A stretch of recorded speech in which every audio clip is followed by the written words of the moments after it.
most infamous families in Britain, the Addams family from Clerkenwell, otherwise known as the A-Team. In the past week, Tommy Addams was back in Croydon Law Court for a proceeds of crime case in relation to his most recent conviction in the Dirty Cash case in 2017. During the operation that led to that conviction, undercover officers bugged popular cafe Andrews in Holborn Central to catch Addams discussing his criminal enterprise. Officers were then able to identify his careers, then observing various transactions before arresting them with dirty cash. During last week's hearing, a judge described Tommy Addams must pay £1.2 million back by 26th of May this year or face a further 7 years being added to his current sentence. Crown Prosecution Service lawyer Helen Hughes said Mr. Addams was previously sentenced to 7.5 years for drug trafficking, yet he still thought he was above the law. Money lies at the centre of this criminality, and today Mr. Addams has been ordered to pay over £1.2 million, handing over his dirty money for good, or he faces more time in jail. If at any point in the future we identify that he has other assets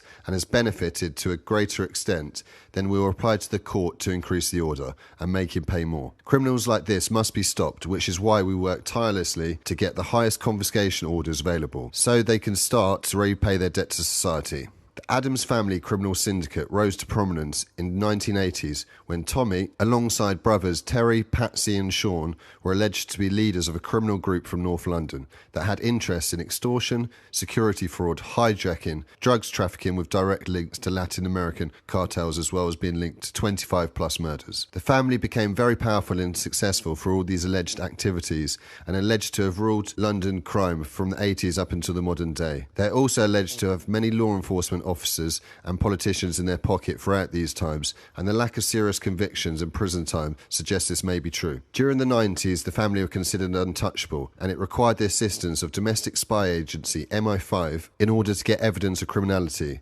though it was only able to lead to a conviction for money laundering for the alleged leader of the crime family.